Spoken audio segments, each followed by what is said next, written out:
একই খাবার কারো কাছে অনেক বেশি পছন্দের, আবার কারো কাছে একদমই ভাল লাগে না। অনেকে হচ্ছে অনেক মজা করে তৃপ্তি নিয়ে খায়, অনেকে আবার দেখলে নাক ছিটকে দৌড়ায়। আজকে আমার অনেক পছন্দের একটা খাবার রান্না করছিলাম, সেই সাথে মেয়ের পছন্দের স্যান্ডউইচ তৈরি করছিলাম সকালের নাস্তাতে। সেই সাথে দুপুরে কি কি রান্না বান্না করলাম সকল কিছু আপনাদের সাথে শেয়ার করব, পুরো ভিডিওর সাথে থাকবেন। আসসালামু আলাইকুম, কেমন আছেন সবাই? সকাল সকালে হচ্ছে নাস্তা তৈরি করতেছিলাম স্যান্ডউইচ। গতকালকে মেয়ে বলে রাখছে যে স্যান্ডউইচ খাবে, যার জন্য সকাল সকাল আর কোনো নাস্তার চিন্তা ভাবনা করতে হয় না। সকালবেলায় হচ্ছে আমি এদিকে স্যান্ডউইচ তৈরি করে নিতেছিলাম। এখানে চাকরুটি গুলো হচ্ছে আমি আগে থেকে একটু তার উপর সেকে নিছি। চাকরুটি গুলোর সাইডের অংশ কিন্তু আমি একদমই ইচ্ছে করে কেটে ফেলাই নাই, কারণ হচ্ছে যেহেতু আমরা নিজেরাই খাবো তাহলে এত সৌন্দর্যের কোনো দরকারই নাই এগুলো আবার কেটে অযথা হচ্ছে অপচয় করা। স্যান্ডউইচের জন্য এখানে হচ্ছে আমি ক্যাপসিকাম, গাজর, কিছুটা পেঁয়াজ কুচি, কাঁচামরিচ কুচি, সেই সাথে হচ্ছে মুরগির বেস্টের পিস থেকে কিছুটা মাংস হচ্ছে সেদ্ধ করে তারপরে হচ্ছে একসাথে করে মিক্স করে মেয়োনিজ, টমেটো সস আর সামান্য একটু চিনি দিয়ে ভালো করে হচ্ছে মিক্স করে তারপরে এখানে চাকরুটি গুলো হচ্ছে আগে থেকে তাওয়ার উপরে সেকে তারপরে এগুলোর ভিতর ভরে মাঝখান দিয়ে হচ্ছে কেটে নিছি। এই যে সুন্দর তৈরি হয়ে গেল সকালের নাস্তাতে আমার মজাদার স্যান্ডউইচ। আমার মেয়ে হচ্ছে এই স্যান্ডউইচটা অনেক বেশি পছন্দ করে, কয়েকদিন ধরে আমাকে বলতেছিল, তো আমি হচ্ছে একটু ঝামেলার কারণে তৈরি করতে পারতেছিলাম না। আজকে সকালে কোনো চিন্তা ভাবনা করি নাই, সকালবেলা আগে হচ্ছে মেয়ের জন্য স্যান্ডউইচ তৈরি করে নিছি। মেয়ে খুব মজা করে কিন্তু খেতেছে, শুধুমাত্র মেয়ে না মেয়ের বাপও কিন্তু খুব মজা নিয়ে খাচ্ছিল। সেই সাথে কিছুটা রং চা করে নিয়েছিলাম।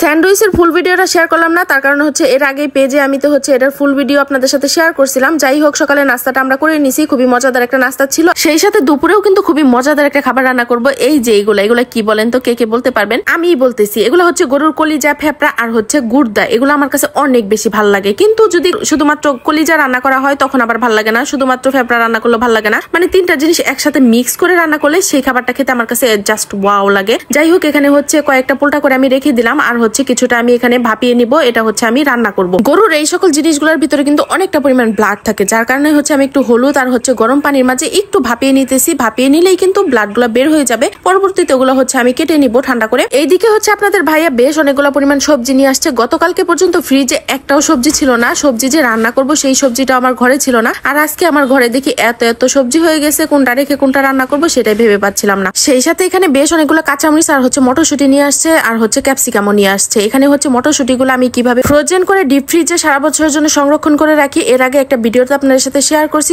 আপনারা চাইলে পেজ থেকে দেখে নিতে পারবেন। আর আজকে রান্না বান্নার জন্য এখানে হচ্ছে কিছু চিংড়ি আর ট্যাংরা মাছ বা হচ্ছে গুলশা মাছও বলতে পারেন একসাথে করে ভিজিয়ে নিছি। এটা হচ্ছে আমি তরকারি রান্না করব। আর এখানে হচ্ছে শিম আলু কেটে নিছি, এটা হচ্ছে আমি শুটকি দিয়ে রান্না করব। আরেকটা জিনিস যে রান্না করব সেটা কিন্তু ভিডিওর প্রথমে আপনাদের সাথে শেয়ার করছি, সেটা হচ্ছে গরুর গুর্দা, কলিজা, ফেপড়া, এগুলো হচ্ছে তো বুনা করবই। সেই সাথে হচ্ছে এখানে আমি মাছগুলো একটু ভেজে নিছি। ট্যাংরা, গুলশা মাছ এগুলো কিন্তু পাঁচমিশালো মাছের মাঝেই ছিল, তো সেগুলো আমি ওভাবে করে রান্না করে নিতেছিলাম। আর এখানে শিম দিয়ে হচ্ছে আলু দিয়ে বাসাতে যে শুটকি মাছগুলো তৈরি করা হয়, পুঁটি মাছ শুকিয়ে যে শুটকি তৈরি করা হয়, সেই শুটকি দিয়ে হচ্ছে শিম আলু দিয়ে রান্না করতেছি। এভাবে আমি অনেক ভিডিওতে দেখছি, কিন্তু আমি কখনো রান্না করি নাই, কিন্তু বিশ্বাস করেন সত্যি খেতে অনেক মজা হয়। এভাবে করে শুটকি দিয়ে শিম আলু দিয়ে রান্না করলে উপরে কিছুটা ধনিয়া পাতা দিয়ে দিছি, এতে করে সুন্দর একটা গ্রান আসে। আর এখন হচ্ছে আরো কিছুটা মশলা কষিয়ে নিছি। এখানে ফুলকপি, টমেটো, শিম, আলু দিয়ে দিছি। ট্যাংরা মাছ আর হচ্ছে চিংড়ি মাছ দিয়ে রান্না করব। এই মাছগুলো হচ্ছে পাঁচমিশালো মাছ ছিল, সেই মাছ থেকে কিছুটা মাছ বের করে নিছি। এই তরকারির মাঝে ফুলকপিটা নিয়ে একটা কথা বলি, এই ফুলকপিগুলো খেতে এত মজাদার ছিল। আমাদের পাশে হচ্ছে একটা লোক চাষ করছে, তো সেইখানকার ফুলকপি ছিল।